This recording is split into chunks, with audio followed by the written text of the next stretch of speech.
Detik-detik ricuh terjadi saat proses pencacahan daging kurban di halaman Masjid Hakul Yakin, Jalan Wahid Hashim, Kelurahan 2 Ulu, Kecamatan Seberang Ulu 1, Palembang. Ketua Panitia Penyembelihan Hewan Kurban Suryanto, 52 tahun, tiba-tiba dibacok seorang pria.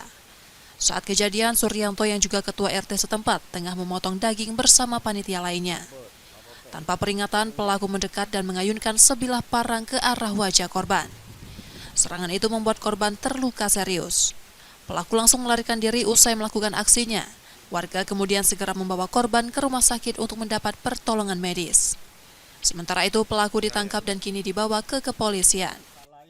Pas lagi motong itu tiba-tiba di itu, Pak. Iya. Sudah ada masalah belum sebelumnya? Nah, kalau masalah nggak kasih, Pak. Cuma kami kurang tahu juga, Pak. Sisi paham pada saat itu, Pak. Istilahnya kelintas, Pak, itu kan. Kan? Hingga kini motif pembacokan masih didalami. Polisi masih melakukan pemeriksaan pelaku.